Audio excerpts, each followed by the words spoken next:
how to get a hero reviewed. Normally, I would review a hero on Tuesday. That is if we follow our schedule anyways, which we haven't done very well recently, but hey, we will definitely try. Anyways, every Tuesday I take heroes that you guys have sent in via sending it into my ID, or through donations, or through free-to-play orbs on Twitch. Anyways, there's a bunch of ways that are free or monetary or whatever to get your heroes reviewed. We also have the Nimdom top 10 section in our Discord to send a hero in. So if you want to make Nimdom top 10. Anyways, there are several ways to get your hero on stream, but mostly I try and focus on it like one day of the week. Anyways, pretty simple. Pretty simple. Show up on stream, send your ID in, or through other methods, and then you'll be on. That is if I don't get too tired first. Sometimes these things go on for hours and I will die.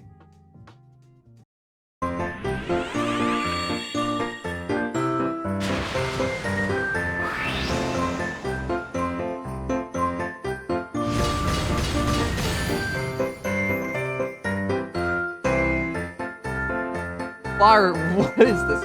Fire Sweep Axe Plus, reposition Bonfire, attack speed solo 4, Null follow up 3, Odd Tempest 3, and attack defense solo 3. Wow! If this was an Astro defense hero, this would catch people off guard, right? Odd Tempest gives her 3 movement all of a sudden, and people get caught off guard by that all the time. And her speed is really high, her attack is not bad. Though in totality, she has an additional 13 attack, 65 attack, plus 7's, 53 speed, and 35 defense with 30 res. This Hana can catch people off guard and rip them apart.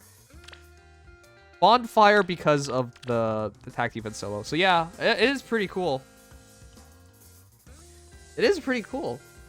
Null follow-up is the B-slot skill, though. I would have thought you would go Null Sea Disrupt. Because if you go Null Sea Disrupt, Hana can counterattack with Fire Sweep Axe. So that would probably be more optimal. Null follow-up is really, really good, though. It's just... it doesn't really matter too much. It would only be for Waries, right? Because if they have if they have Vengeful Fighter or QR or something, it doesn't even matter because they can't counterattack. So I personally would use Null Sea Disrupt in a build like this. But it's super good as is. And honestly, you don't really have to do anything. Oh. Never mind. Okay. Yes, lull speed defense is also super good. So your choice of B slot. Null Sea Disrupt so you can counterattack, or lulls to Majora. 40 plus 3 plus 2. It's Deku. Attack defense unity. You friggin' madman. There's no need for that. 2,455,802,935. I always make a splash. Okay, I'll check it out in a bit. Here's the thing. I think this is so overkill, guys. Why? Okay.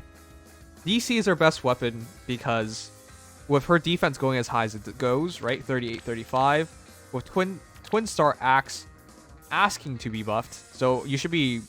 if you don't pair her up with a hero that's buffing attack, defense, res, or whatever, you're wasting your time because you're not getting the full utilization of her, even though she's still really, really good without buffs. But I would always factor in the buffs on her at all times. Attack defense unity does prevent you from being debuffed. Well, actually, no, you still count as debuffed. So, hold on, guys. If you get a debuff, all her buffs turn into negatives. Attack defense unity is only during combat, right, that it gets overwritten. It doesn't work. Wait. Does Twin Star Axe get utilized still? Say you got like -7 attack, -7 defense, and then you go into battle. Does attack defense unity override the debuffs and you now have bonus damage? Because I thought it didn't work like that. Right. If you're panicked, I don't think the weapon counts. Yeah, I don't think it counts like that. I think it just gives you extra attack. It doesn't actually, like, enable Twin Star Axe. It just gives you extra attack and extra defense. So it doesn't really work together. That's why I still think Distant Counter is the best. Because there's no need for attack defense unity. This essentially just works as attack defense plus 5. And if you're debuffed, it still gives you, say you debuff by 7, it reflects it up to 14 instead. So your overall net gain of 7. But it doesn't really work for this. Because these are combat buffs, and this needs your actual buffs. And because this, in combat, essentially overrides the debuffs, it doesn't really work with Twin Star Axe. So unfortunately, it doesn't really work. It's still nice, though, because more attack, more defense, and really easy to get. And in case you are in fact debuffed, it does still get rid of those things. But yeah, guard bearing is nice in making her really, really difficult to kill.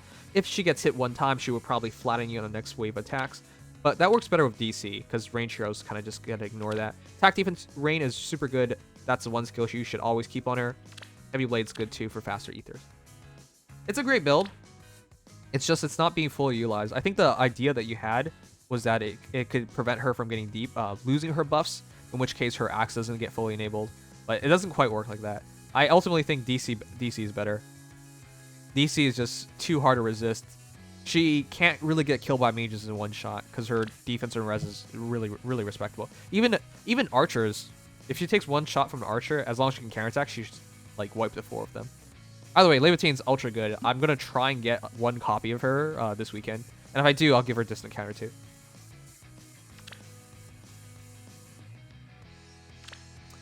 Yeah, if you summer support her, that's even better. I used to summer support my Keaton. Levitating's just a better Keaton. Way better Keaton. Well, she's green and he's red, but she has more BST, she hits harder, and she has more potential. Being this goofy character, good, why not? Drachma! And unfortunately, I got nothing to say to you. Dude, who and I thought this was okay? It's not okay. A +1 Levitating is so dangerous. Her base kit's amazing. I would argue you don't need Glimmer. This is just overkill. What's a really powerful red hero you would fight in Ether Raids that you need to like actually get extra damage on when you're Levitating? Because once you're Light Blessed and you get guaranteed buffs from Peony, you already hit high enough. And because it's 2 shots before your opponent can counterattack, not many heroes would survive it. So personally, I think Miracle is better. But yeah, in terms of red heroes, I don't really know. Burn users are probably it, I guess, if they outspeed her enough to get 40% damage reduction. But even then, it's kind of questionable because Twin Star Axe still does a lot of guaranteed, a lot of damage. So while it's not a guarantee you kill them, it's a good chance you still kill them. So I do agree with attack defense solo as well. I personally like Brazen Attack Res or Brazen Attack Defense on her better, but that takes setup. And You're also annoyed at seeing him by now, lol.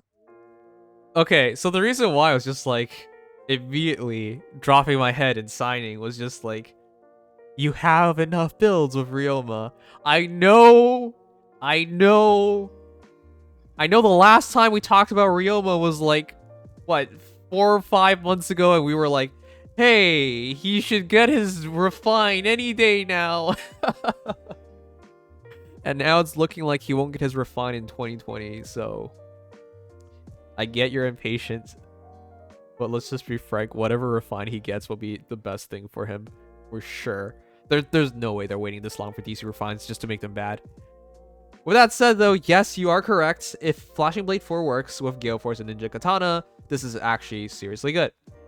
50 speed, 57 attack, goes up to 62 once Flashing Blade triggers. Hard to really argue with that. Light Season with Peony giving you the extra bit of speed to really get the consistency of Flashing Blade is really nice. Close Call is also a really good option because his speed should get high enough where he reduces enough damage where he can get through a second fight with another more damage reduction. And I do like that because ultimately it's better to get hit because it helps you trigger your Gale Force even easier. With that said, though, do you really need help triggering your Gale Force considering it is at 5 cooldown, 4, and you are doubling. So if they don't have guard, you still get Gale Force. If they have guard and you quad, you still get Gale Force. So it's a really good Ryoma. Ultimately, looking like, yeah, 57 to 62 attack, 50 speed at base on initiation, 30 defense, 24 res with Close Call to back it up. It's a really good Ryoma. I guess I should have said Ryoma would have liked Ninja Katana. When we were trying to find heroes who would like to use it, we're like, there's no hero without a perf that would really like it, right? Rutger, maybe, is what we said. But ultimately, yeah, Ryoma makes sense considering DC is kind of shitty on him because his res is shitty. And yeah, I guess he could use it until he gets refined. I'm waiting to get paid so I can get Guinevere. Her and Levitating convinced me to play again. Ooh, that's a big difference maker. Oh, man. I think Guinevere is a great addition to the game. Anyone believes in plus 10ing him on day 1. What the hell is this? This is day 1, right? We just got the banner. Yeah, this is day 1. Why did you plus 10 him on day 1? At 40 plus 10 with 2 flowers, this man is plus speed variant. HP 57. Amazing HP, but you're not... Amazing HP, but you're not using anything that utilizes his HP. You absolute moron. Why? Why even bother if you're not going to use anything that uses his HP? 36 attack. 36 attack at plus 10 is setting a new record for lowest attack at plus 10. That's for sure. 43 speed. He has respectable speed. It's okay, not great. 38 defense and 31 res. You have switched to Goody Boot for up to plus 6 to defense and res. Sure. Reposition Bonfire. I guess, yeah, sure. You'll have some defense. Wait a second. This actually kind of works. This can add 6 more defense, and this can add 7 more. 51 defense, 54 effective, low attack speed. 46 speed up to 53. What the heck? Pulse Book to take away their specials to be extra annoying. Defense res bond, because his only weakness is res, but his res can go up to by 11. This build is actually making some sense, and it actually would probably work out pretty damn well in Ponza Loki. I hate you. This is actually making some level of sense. It's literally day 1, and you have a Merlinus that makes some sense. I still hate it. I still don't see any point to this hero. He's the most niche of niche heroes in my eyes. Literally just for one game mode, because there would be no other reasons for him. I feel like you only get him if you want a meme. And amazingly enough, you're not really memeing because this makes sense. In Ponza Loki, you're always stuck near allies, so Goody Boot is fully enabled. He's reducing damage taken, and because he has so much HP, he helps you score more. Speed defense form is always triggered. Defense res bond is always triggered. Pulse Smoke makes things as annoying as possible. So you take away the opponent's team specials, and you drop their defense res by 7. God damn it, this actually makes sense. Shit. You still wasted your orbs. Oh my god, he didn't even learn Distant Guard. You still wasted your orbs. There is no universe where this is a necessity on day 1, especially because Ponza Loki ends like so quickly. Attack is horrendous, but her speed is not good enough anymore. But yeah, this is actually really good. Starfish makes a lot of sense, right? Because Desperation and Dagger is actually really, really good.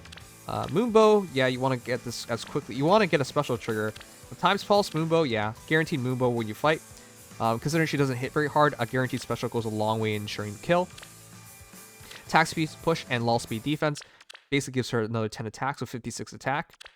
And her speed also goes up to 3 plus 7. 49 with Starfish is really good. Brazen attack speed gets even better if she takes some damage. Add another 7 on top of those. With a guaranteed Moonbow, yeah, this is pretty legit. However, I would if you went this hard for her, where you kill a Bernadette, you kill Bernadetta, didn't you? When you kill Bernadetta, I would go for a plus attack or plus speed. But yeah, I don't know if she has a Super Boon or Bane anymore. It's been forever. It's a really high commitment to an outdated character, but for a lot of people who are Sakura fans, unfortunately, you haven't really gotten another offensive option, right? The other Sakura is a healer, and the other Sakura is a flying healer. So there you go. I respect it. You should try... Oh, well, yeah, never mind. I was like, you should try to use some ploys, but then I realized, oh yeah, it's times pulse. No, guaranteed Moonbow is probably more useful, so yeah. Anyways, Desperation with a lull. Yeah, if you take a bit of damage, this works even better. So yeah, pretty good Sakura. Here's on everybody. Whoa, you're only 1 away. Hold on, Ed. Did you lose out on your chance to plus 10 her? Wasn't Annette just here? Did you get stuck at plus 9? Uh-oh. Rest in peace if that's the case. That said, though, Dex Swapper of lull speed defense is really good. That's essentially lull speed, defense, and attack. And since you're running 1 solo skill, you might as well run 2. So attack, defense, solo on top of that is really nice. So in totality, she has essentially 5 extra attack here, 6 extra attack here, 4 here. So that is 15. Yeah, that's 15. And another 3, so 18. So you hit what, 77? 77 attack is really, really good. 77 attack. Effectively 40 res, 38, 44 defense, and your speed is effectively 51. That's legit. That's a stat ball in it. But personally, I think if you're going to run something like this, probably Hana would use it a bit better. As I say that, Hana's dead. But I would keep Crusher. Crusher is so good. Gives you attack +3, and if you rally an ally, the ally gets to move extra, and you target a lower a defense or res by your opponent. Crusher is such a great weapon, I wouldn't replace it. But this is still really good at net. It's just... This is probably better in general play, but for Ether Raids purposes, Crusher is just way too good to not use. For the plus speed, like 500 orbs saved and just 2 Annie for the plus speed and never got a plus attack. If you have plus attack with Crusher, it's actually so legit because she can just one-shot her opponents. Yeah, you're just a bit unfortunate. You have everything else though. Joint drive attack is perfect. Wall speed defense is perfect. Attack defense solo is really, really nice. With Crusher, with DC, she's a real legit hero. She's a hidden one-shot wonder in this game, right? The other one-shot wonder is Katria, the Lenten Katria. The new Dimitri, Legend Dimitri, is also really good at one-shotting things. I mean, I get it. Merlinus is a funny hero, and he can do funny things. But honestly, guys, I would not intentionally pull for him right now. If you absolutely have to go for a spark, fine, I understand that. But in every other situation, I would not bother for him. With that said, plus HP is actually really, really good. This build that you have right now is super good for Pawns of Loki, right? The chip damage and debuff of Minty Cane, the healing of it to keep your HP high, Fortress Defense res to make him hard to kill, Law Attack Defense to improve his, make him even harder to kill, and technically gives him a bit of damage. Merlinus is actually pretty damn good for Pawns of Loki, but that's about the only thing. So I like the build a lot. There's really not much reason to use anything else. If your idea is to use him in Pawns of Loki and be dominant, yep. Got pity broken by this god tier unit 3 times, so I clearly had to make a god tier build. Yeah, this is actually really, really good, so I respect it. But yeah, this is a Pawns of Loki character. I hope you do, in fact, I don't know. Daggers are kind of hard to run, but he is on a horse, and he is colorless, so he does have a lot of value because there are not a lot of heroes that fit the same criteria. But yeah, Merlinus is pretty damn good for Pawns of Loki. For actual everything else, oh, well, you got it. Close call, Deathblow 4. Woo. Here's the thing. Instead of running Phantom Speed, run Speed Res Solo. Because you're already running Attack Defense Solo. Might as well... Or, well, it's essentially Attack Defense Solo, right? Because it's a lull. You still have to be alone. It's this entire point. So what I'm saying is, here, because of this, you already need to be by yourself. Run Speed Res Solo. Yes, technically you get 4 more speed from Phantom Speed, but you get 6 speed, 6 res, which works out to 12 points, and their actual stats, which impact the battle way more than Phantom Speed. So switch this to Speed Res Solo. Times Pulse is really good. Drops it to 4 cooldown, which helps triggering a lot more. Close Call is good. Deathblow 4 is questionable. I would run Distant Counter personally. Distant Counter Close Call is such a great combination on Hana. She's probably the best free-to-play hero for that combination. But that's what I would do. If you had to use something offensive, I would run another solo skill. Because if you're running 1 solo skill, you might as well run 2. And if you're running 2, you might as well run 3. So, speed attack, defense solo would be really good. It fixes her defense and fixes her attack. And then you run speed res solo here. So, that's what I would do. Overall, really good Hana. But, yeah, more solos better. More solos on a solo hero would be better. You also have Flashing Blade 3. Okay, it was 4, I would have even suggested that, because she's actually pretty damn fast. And yeah, Flashing Blade 4 of Ninja Masakari is pretty fun.